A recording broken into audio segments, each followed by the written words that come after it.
Olá, caros entusiastas das plantas carnívoras. Bem, hoje vou falar um pouco sobre um grupo de dróseras que eu gosto muito, que são as dróseras tuberosas. Pois bem, estas plantas são originárias da Austrália, nomeadamente da Austrália Ocidental. Nesta zona da Austrália, o inverno é muito úmido e o verão muito seco. E, portanto, estas plantas tiveram que se adaptar a este clima extremo, produzindo tubérculos abaixo do nível do solo, onde é armazenado nutrientes essenciais para no inverno, mais uma vez, emergirem e completarem o seu ciclo de vida. No habitat, estas dróseras emergem normalmente na mesma altura do ano, quando as chuvas começam e ocorre uma queda da temperatura média. As primeiras chuvas provocam um crescimento muito rápido nestas plantas, pois elas têm poucos meses para capturar o máximo número de insetos possível e assim no início da estação quente, quando as plantas secarem acima da superfície do solo, poderem formar tubérculos suficientemente desenvolvidos e nutridos. Algumas espécies deste grupo de plantas são tão pequenas como as conhecidas pygmies, que na verdade também habitam na Austrália, e outras podem chegar até 1,5 m de altura, que é bastante grande para a maioria das plantas desta família. Algumas espécies destas plantas florescem no início da estação fria e outras no final da estação. E em grande maioria, estas flores são das maiores conhecidas no género Drosera. Podem existir ainda 4 tipos de morfologia nestas plantas. As trepadeiras, que crescem à altura, muitas vezes com a ajuda, com o suporte de outras plantas em seu redor. Outro tipo também que existe são erectas, crescem à altura simplesmente sem necessidade de suporte nenhum, em roseta e ainda em leque, que basicamente são plantas que crescem na vertical, mas em roseta. Pronto.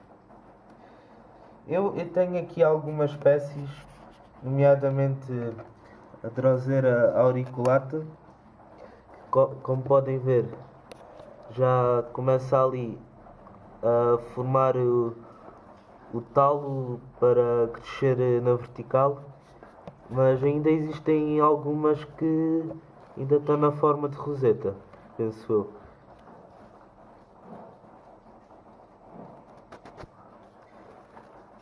E tenho ainda aqui outra espécie, que é a Drosera tubae-stylis, que cresce em forma de roseta. Esta que eu tenho aqui ainda é muito pequena, mas normalmente elas crescem até um diâmetro de 8 cm ou mais, aproximadamente. Esta ainda é bastante pequena, como podem ver.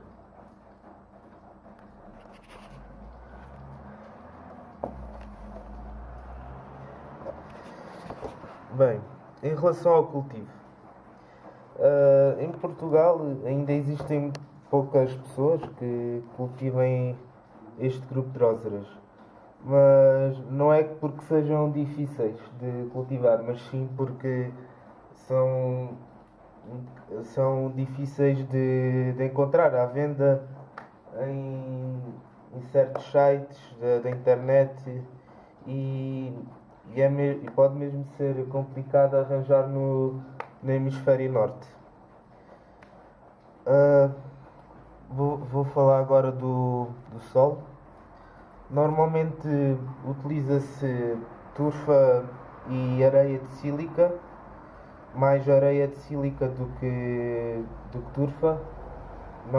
Normalmente o que eu faço em algumas, como esta aqui, este vaso aqui, é 3 partes de areia de sílica e uma parte de turfa. Aqui na superfície pus apenas areia de sílica, pois assim é mais fácil distinguir as plantas do solo. Como podem ver aqui, esta está a começar a aparecer. Ainda é bastante pequena. A areia de sílica, para além de ser esteticamente bonita, também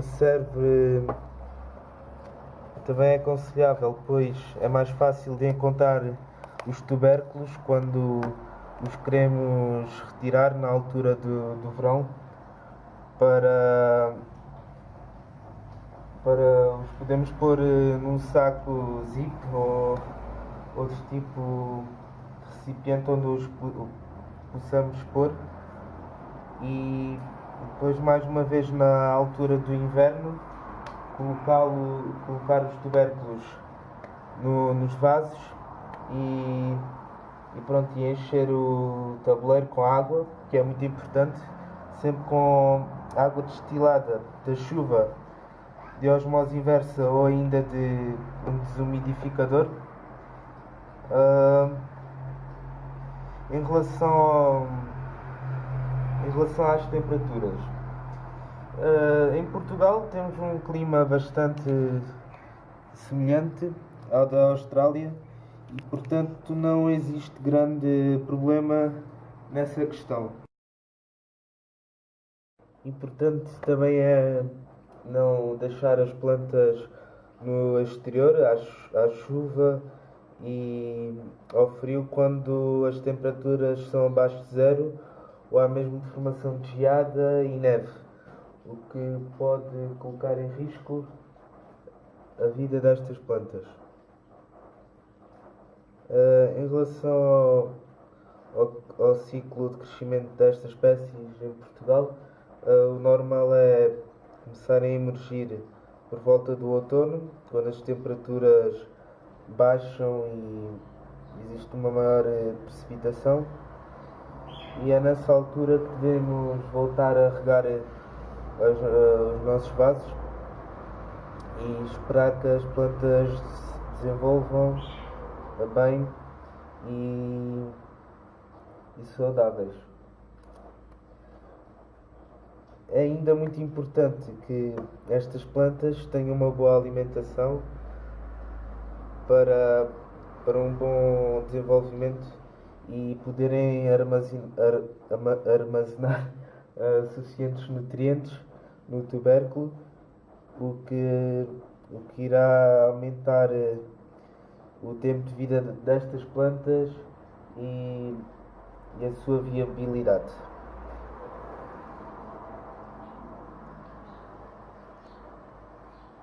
Quando o verão chega, o calor e a baixa umidade,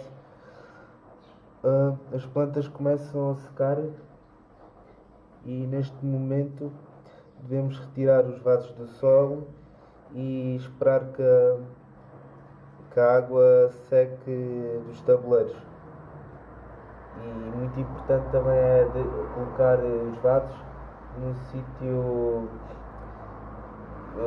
luminoso, mas sem luz solar direta, pois pode aumentar significativamente a temperatura do solo e provocar a morte da planta. Em relação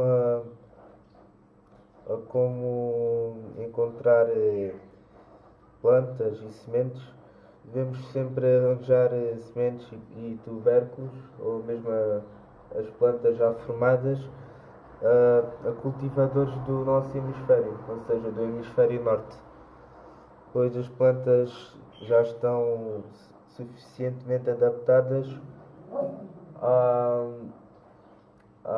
ao clima normal,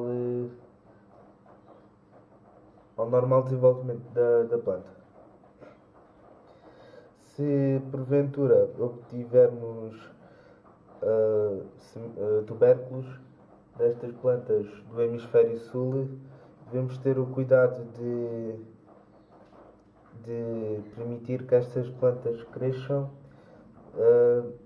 num breve, curto espaço e que temos de lhes fornecer bastante alimento para que o tubérculo seja bastante desenvolvido. Mas até a planta obter o seu tamanho normal poderá levar 4 a 5 anos.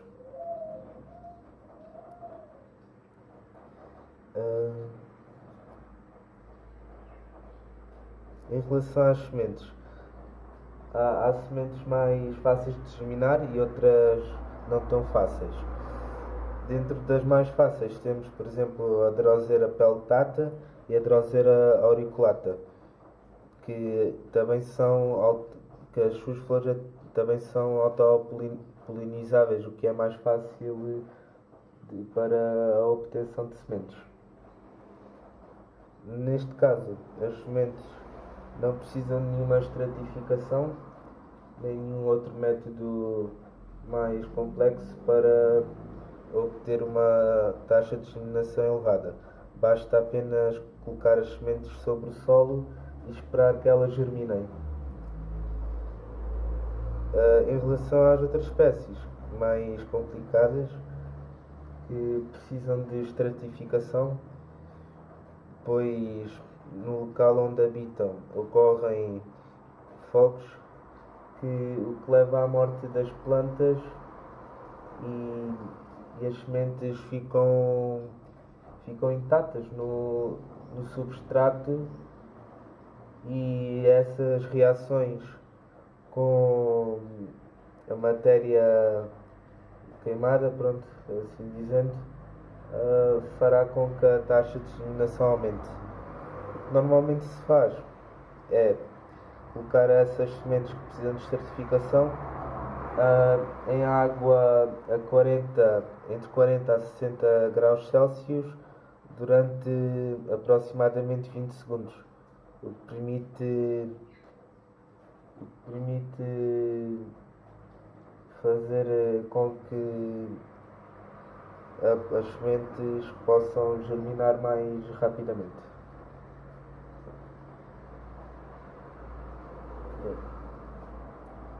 Outra coisa importante é os vasos. Devemos sempre utilizar vasos altos, mas nunca exceder muito também, porque seria muito mais difícil de cuidar. Podemos usar vasos como este, que aqui está, que tem praticamente 10 cm, o que é bom, pois assim as raízes nunca chegam a sair fora do vaso e, por sua vez, o que levaria ao seu apodrecimento. Bem, e assim acabo.